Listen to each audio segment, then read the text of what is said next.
I'm excited to share some ideas of things that have been floating in my head and are starting to materialize. And I did not create this graphic. It's another artist named Adrien out of Spain, and I think it really aptly describes how I feel about the information age, the current state of data, and how we are swimming in this immensity of information, yet time is constant and knowledge is not really, I don't feel like it's really going anywhere quite yet. And I'm going to start by walking you through one of the pieces that I've made, one of the first physical data representations I made kind of a while ago, and walk you through the whole process just to give the context of my flow from kind of start to finish. This is a site in San Francisco. It's in between Ocean Beach and the Presidio, and it's the site of the former Sutro bathhouses. Most of the work, a lot of the work I make starts with a very personal and intimate experience in a natural landscape. And I went here when I was, I think, 20 or 21, and it just had a profound effect on me. And I started doing research into this site to learn more about some of the phenomena that have affected this place.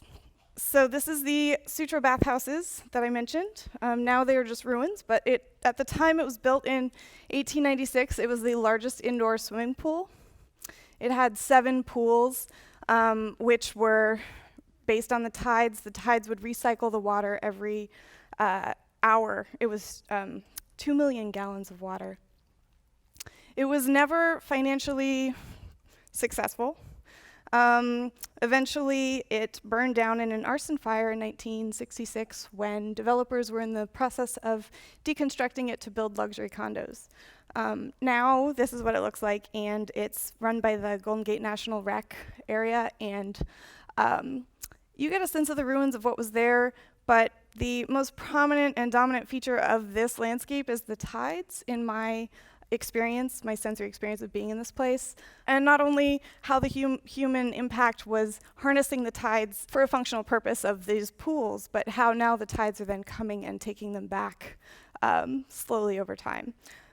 So this leads to more research and trying to look at the way that we understand complex systems in nature. And typically this is done through a scientific lens. I'm an artist, I'm an observer, and my curiosity starts here. In looking at this environmental phenomena, I have a 1949 graph of the tides showing the relation to the moon's transits and phases. When you dig a little bit deeper, more contemporary science, we get to the NOAA, which has a historic tide database. The tide station in San Francisco is the longest continually operating tide station, and you can actually get data from this database online dating back to 1854 when it first opened or started running. When you translate the subtle changes and shifts and ebbs and floods of the tides into a numerical quantification, this is what it looks like. This is one 24-hour period of tide data collected by the NOAA for May 23rd in 2007. And this is an absolute reduction. It is tide measurements, verified water level taken every 6 minutes for 24 hours. Once you reinterpret that raw data back into something that has context, either presenting it, structuring it, that given context, it's really important to notice that it is no longer an objective element. It now has a structure that someone applied to it. And these are the graphs that you can also just straight download from the NOAA's website. What I did for this piece is I took a full cycle of tides, which is 29 days based on the lunar cycle, and I traced them in Illustrator and layered them on top of each other. And the outcome of that was this tornado kind of shape. This is the point at which I start to think three-dimensionally. I don't call myself a furniture maker.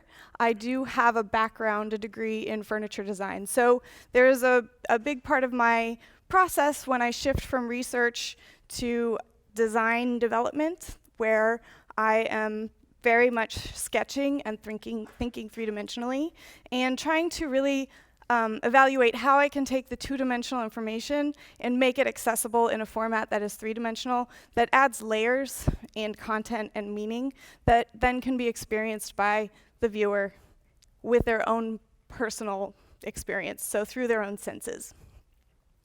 This also involves prototyping, sometimes with analog and sometimes with digital processes. So some of these are just hand cut on a bandsaw, some of these are laser cut parts, and it's really about figuring out proportion and scale. For certain projects, I also do CAD modeling, and mainly because when I'm working with data where I am not personally choosing the shapes and the forms, they're being informed from another source. I'm trying to stay as accurate to the data as I can, and computer CAD modeling is a tool that really helps me do that. I then literally use my physical body to translate those lines into three-dimensional forms and materials. So I'll print out a full-scale template. These were all hand-bent flat bar steel, and I make a jig that helps me bend them into the form. Obviously, in translation, there's some, every step of translation, there's some variation, but you can start to see the pattern that emerges from these pieces. And then this is the finished piece.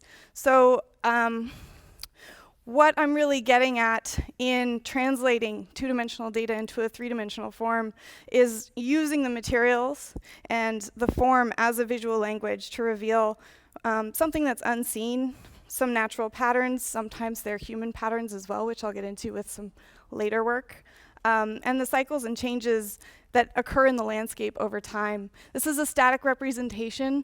It's a full cycle of lunar tide patterns.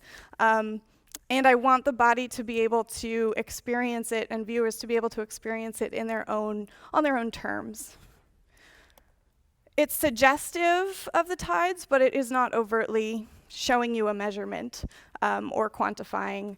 There are no signifiers on this aside from the fact that the title of the piece is tidal datum.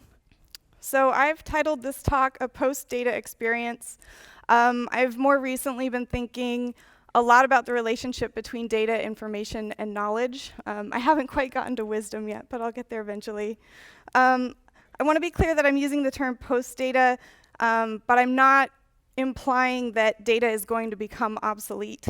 I'm proposing that to progress from data to information to knowledge, the practice of pure science and objectivity are not enough to get us there. So let's look at the current state of data just so we can start to talk about what we're dealing with.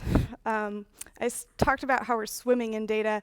I've tried to figure out exactly how much data there is in the world. I end up finding these really funny graphics that describe and quantify this amount relative to familiar terms. This graphic shows that 2.5 quintillion bytes of data are created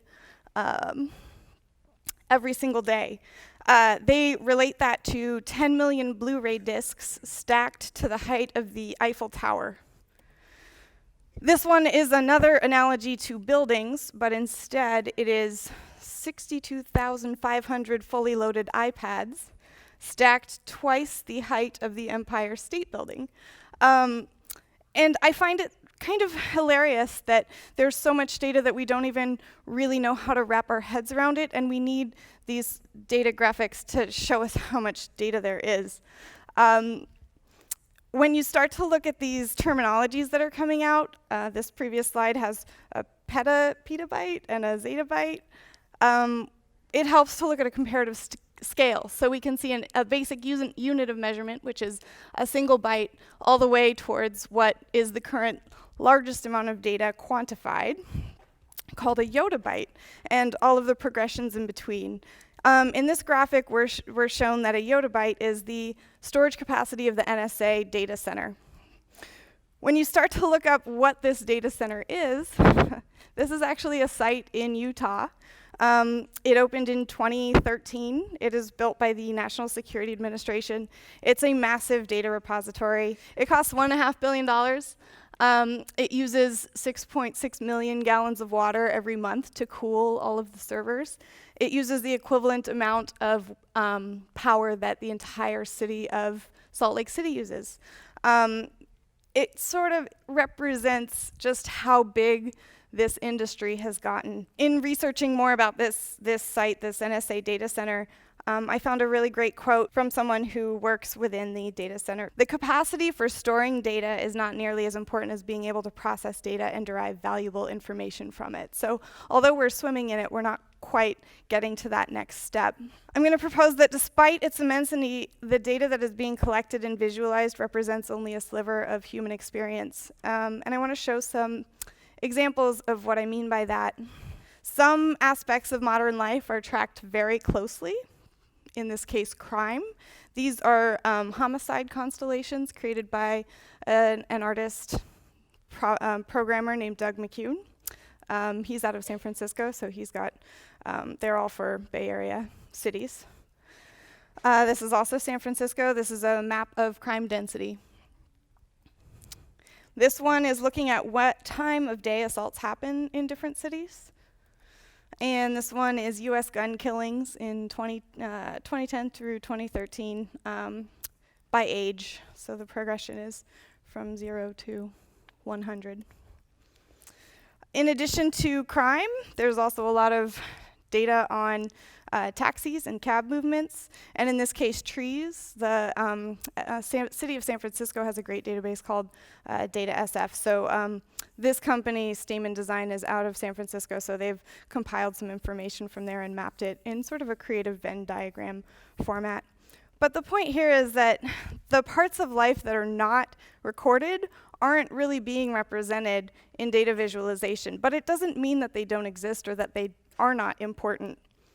So that's what I mean when I say this is a fairly limited and skewed view of everyday life.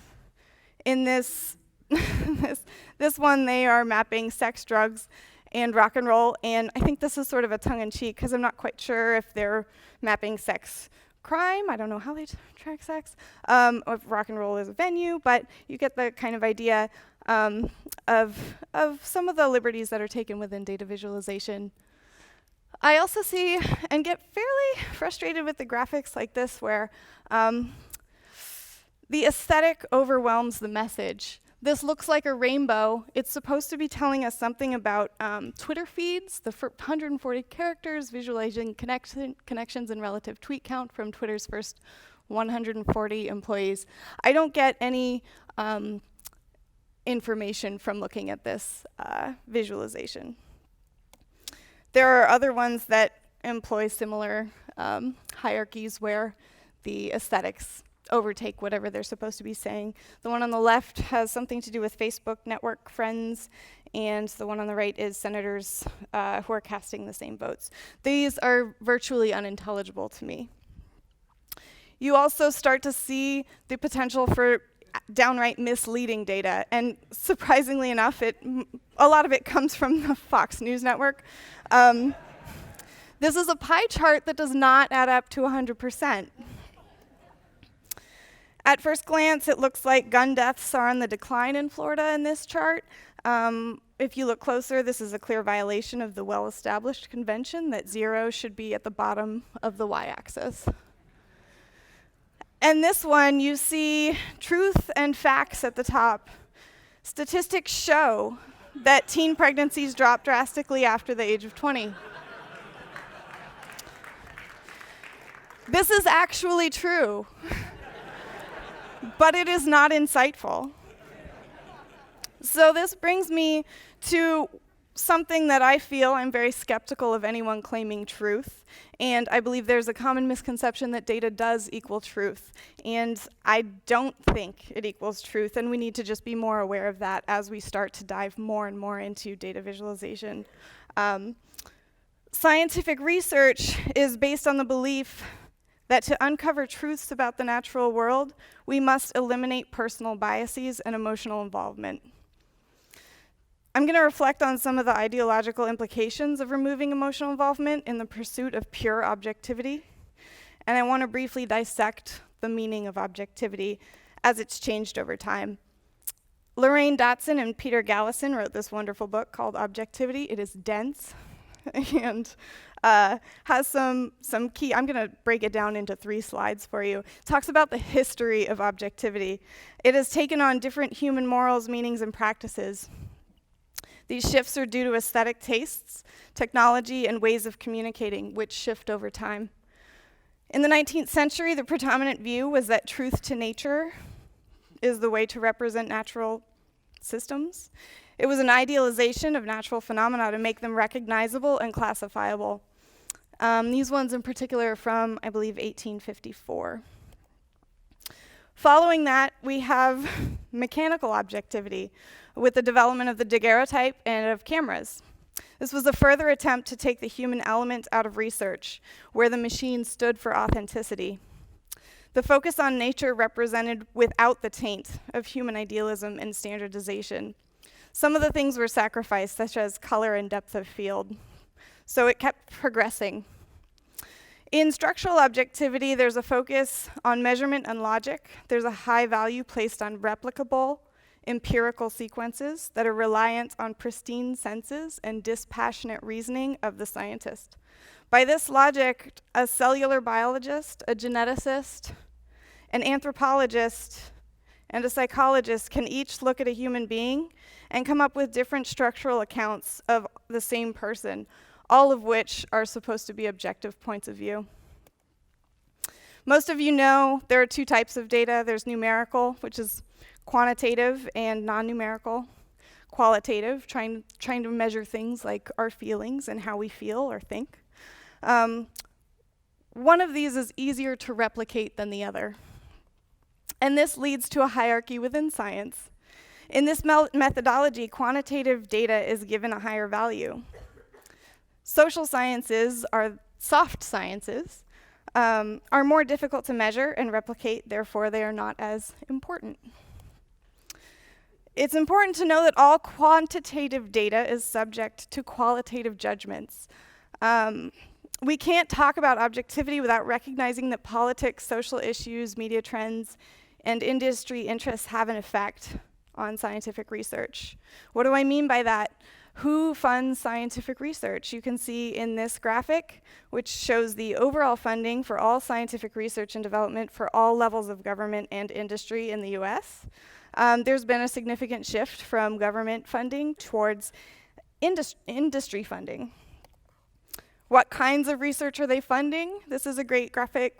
I think Jen Christensen, who spoke yesterday from Scientific American, made this one, showing an increase in life science funding, but you can see that there's very different amounts of money going to different fields of science. We also need to recognize there's a significant gender gap in scientific careers. You can see men and women are virtually equal when they are in high school, and pretty much every step down that road, they diverge more and more until only 3% of Nobel prizes are given to women.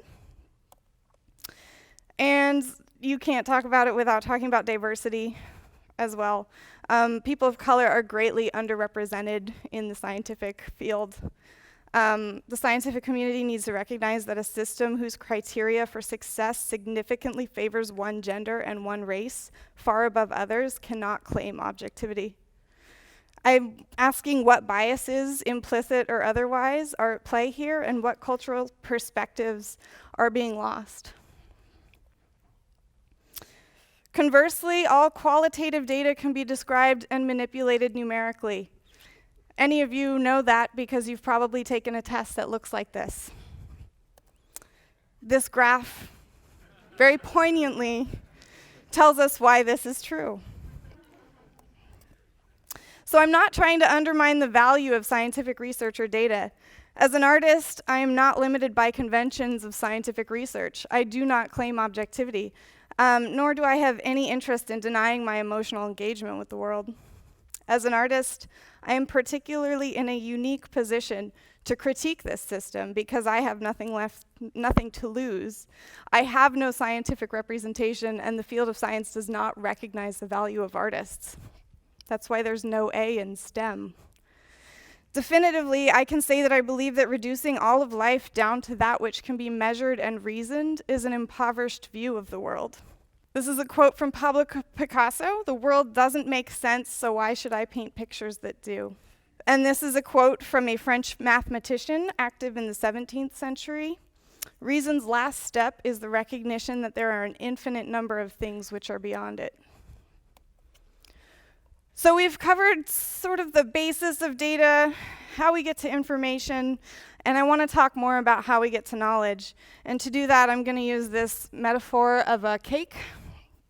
And in this, presentation and information sort of are the same step for me. When we apply a context to something, we are presenting it, we're organizing it, we're structuring it. In this case, we're putting frosting on it and making it look nice. So what's the step that happens between the presentation and the knowledge? Some people get confused about this. I adamantly believe that it's the experience of eating the cake that is how we get to the knowledge part of that. In this analogy, it's the feeling, it's the taste, it's the smell, it's the frosting on your fingers. Applying meaning and synthesized learning is key, and it's absolutely a subjective activity, and it's subjective specific to a person. So let's talk about experience. Experience occurs continuously as we are alive, but only some experiences are complete and unified. This is a quote from John Dewey. He was a prolific American philosopher, educator, and activist. He had major influence in education and social reform, and on generally life in America. He was working in the first half of the 20th century. These are some of the other books he wrote, just so you can get a sense of the broad range of topics and disciplines that he was involved with. He believed that art is not simply expressing the maker's emotions. The real art is the experience of making or encountering the object. So when we think of art, we tend to think of art objects, and he believes this is a mistake. The real experience is what he called the doing and the undergoing, and art was the part that connected those two experiences together. This is backed up by Brian Eno, even though this isn't actually a quote from Brian Eno, but it's gone around the web with his face on it. He did reference it. The quote is actually Roy Ascott, and it's that we need to stop thinking about artworks as objects and start thinking about them as triggers for experiences. John Dewey backs this up again: "A true work of art is a refined and intensified experience." So I want to try and give an example of what I think this means in a very simple way, using an example of a piece that I've been working on more recently. This is a CAD model that I made in Rhino. You can see the CAD. You're seeing a top view, and I'll explain the data behind the piece kind of after I illustrate the idea. My experience of making that model was mainly looked like this, sitting on a computer. The action is embedded in the thing in which is produced, which in turn is transferred to the perceiver as you are looking at that CAD model. Personally, I don't find the act of sitting on a computer all day personally fulfilling. This experience does not use my full cognitive and somatic potential, and I like using body and skill in my work.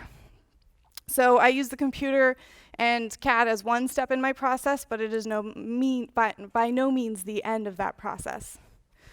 This is another version of that same drawing that was translating the CAD into a hand drawing. So I transferred those lines, I drew them freehand with a paintbrush and India ink. So each line was as hand painted, and then I went in and rendered the charcoal to create the shading to give the sense of depth. So I have a video to show what that process is like.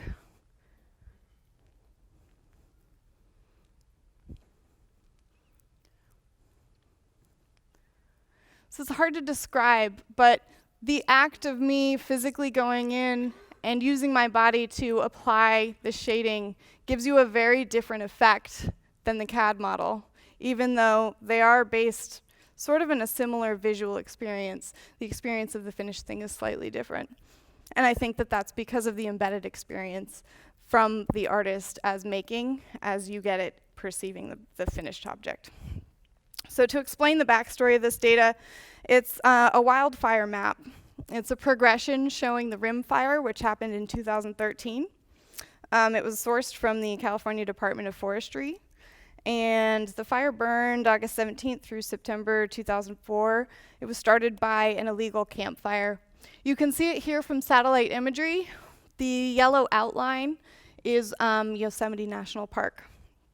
Here's another satellite image of just how large this fire was. It was the third largest fire in recorded California history. I happen to be in Lake Tahoe, which is just north of Yosemite, kind of over the valley, the night that this fire doubled in size. And I have a very visceral memory of being in that place, smelling that smoke, waking up to a very glowing orange sunrise. And that's because this is what a fire really looks like. So this is an event that that I am trying to capture the feeling of in the piece that I make from this. This is another fire. This is in San Diego County. This is the Cedar Fire, which happened in 2003, and this is the largest California recorded history fire. This is the CAD model that I created. You can see there's quite a bit of distortion in taking these very intricate, sometimes very complex profiles, showing the perimeter of the file, translating them into CAD. You are limited in some ways by what the program and the CAD modeling environment is. Here we go with the hand-created one where I inked all the lines and shaded it. And then let's take this just one step further. Because I do physical work, the drawings are really a way for me to help think through how this form can be created, especially if I'm not quite sure how to make it. And in this case, I felt limited by the CAD modeling, so I went ahead and created a three-dimensional clay model, which is sort of a form study of this piece as I want to make it in physical materials. This is showing some of the process of that. I take an 1/8" rod, I print out a full-scale, a scale map of all of those profiles. I bend all the pieces, I weld them up into a structural framework. In this case, the clay doesn't have enough structure to hold itself in that form, so I add metal mesh as a substructure, and that allows me to really have an immense amount of control over how these forms and shapes are coming into each other. Every fire has a different shape. I'm hoping to do this for a few different fires, so that's why I'm showing 2 different versions. Again, this is still in progress, so I haven't quite made the final version of this. These are some details of the form. I'm building in the form intrinsic meaning on top of the data framework so that the perceiver can intuit this meaning from the encounter of the artifact. And that is somewhat translated in this material through the color, the sheen, the texture, and the marks that are left on the clay. Ultimately, I have a garage full of wood that was burned in the rim fire that I procured from a trip of going up there after the fire. And I would like to make this at a much larger scale that actually engages the body in a very real way.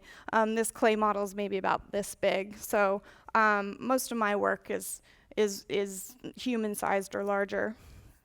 So this project will continue to develop. I'm going to give you a real quote from Brian Eno. "What makes a work of art good for you is not something that is already inside of it, but something that happens inside of you."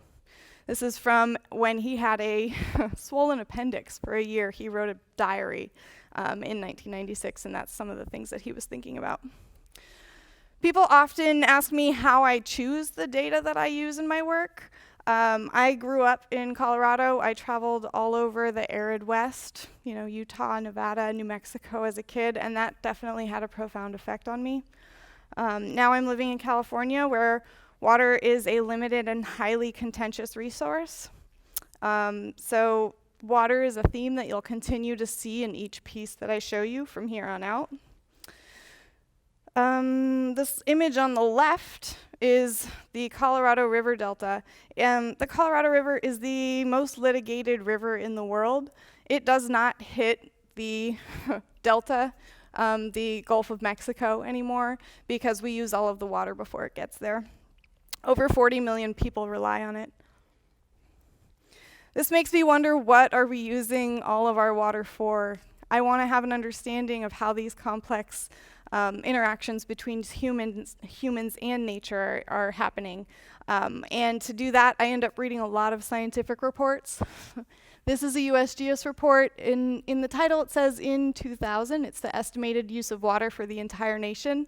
It's actually 50 years of data, and I'll show you kind of how that comes together later. When you look at this graphic, you see that there's 48% of all the water in this country is going to thermoelectric power usage. I was pretty struck by that fact, and that inspired me to make a piece about this idea. This is literally the table that came out of that report.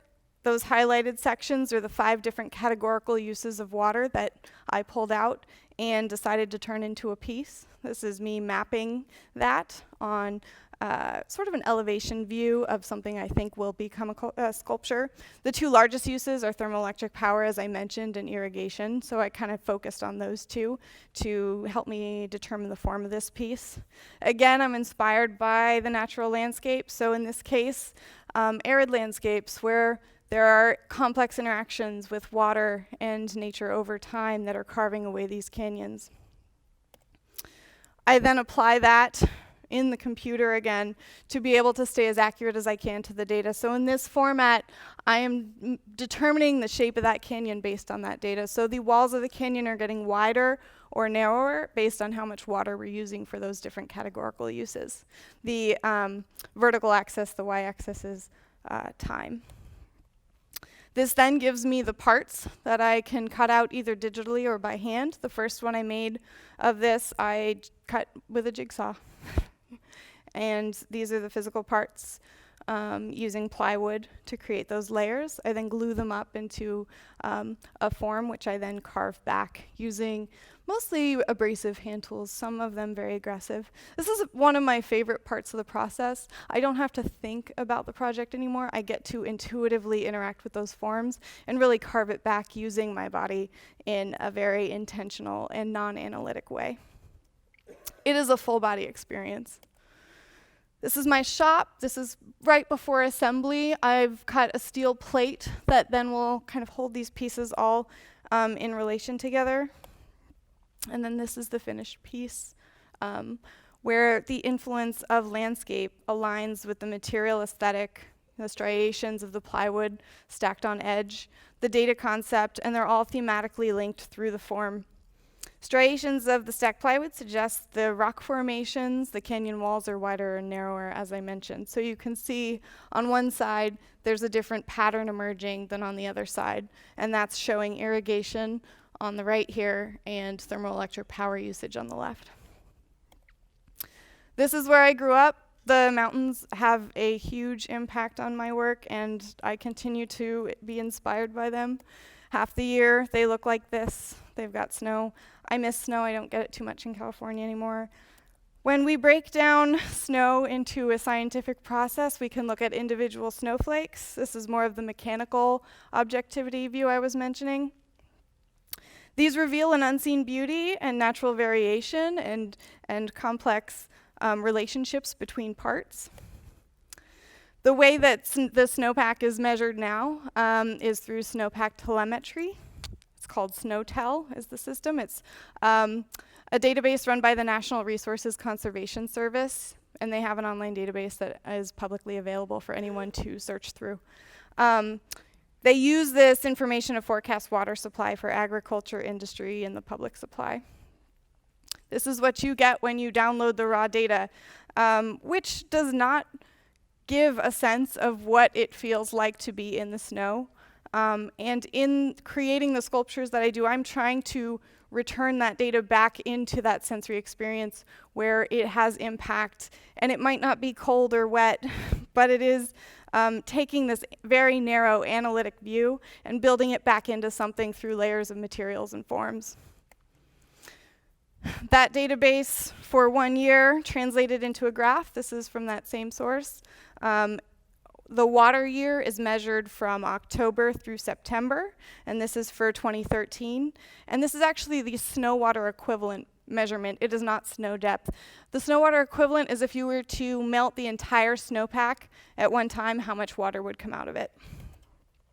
So this is as far back as the data goes for this site. It's in Ebbets Pass, I think is the first piece I made like this. I've done a couple of these with different data, or data from different sites. Most climate data only goes back to the late 70s, early 80s, and that's because that's when satellites first went up.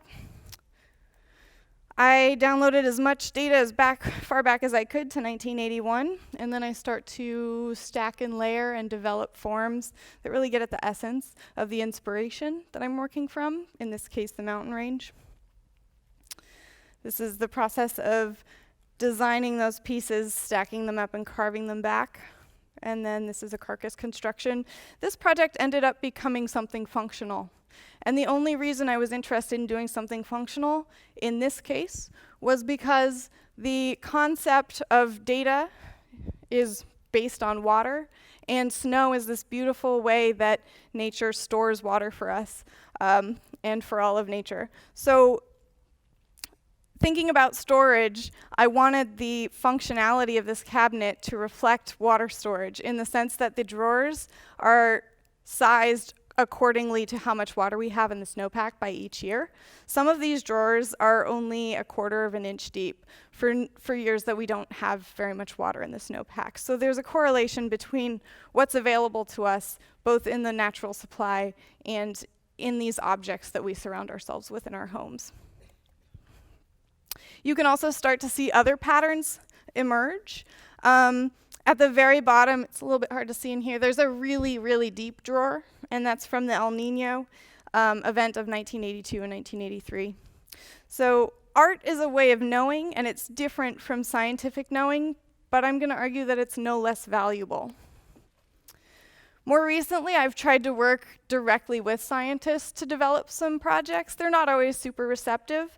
This is a wonderful graphic from 1944 created by Harold Fisk, and it is from aerial imagery. He created these alluvial flows of the Mississippi River meander belt, showing how that path has changed over time.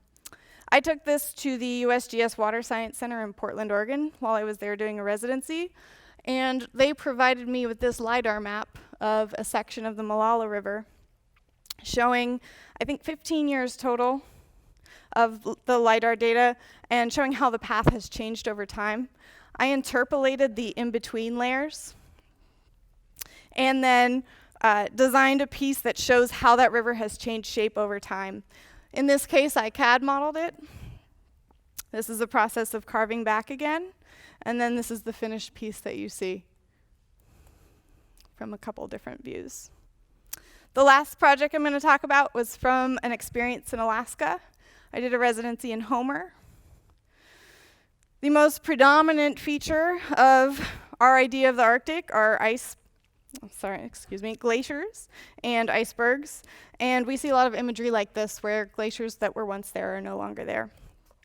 There's not a lot of great data about glacial mass being lost. We just haven't been tracking that data. So the best way they've been able to measure it is through the rate of retreat, and that's measuring the perimeter of the terminus. So this is a map that shows you in history. This is what it looks like in 2012. And this is me at that glacier collecting water. I turn those maps into a 3-dimensional form. I then carve them back. And in this case, plywood is really not the best material for this. I want to translate it into a material that really gives the essence of the concept of the data. So I went a few steps further. I created a silicone mold with a mother mold to give it structure. Went through the process of practicing freezing it to get it to the right coolness and hardness. And then this is the finished piece that comes out of that. I took a time lapse of this piece as it melted during one day. And I'm going to read a quote from a book called The General Theory of Love while it plays. "We demand too much if we expect single-handed empiricism to define and lay bare the human soul. Only in concert with art does science become so precise." Thank you.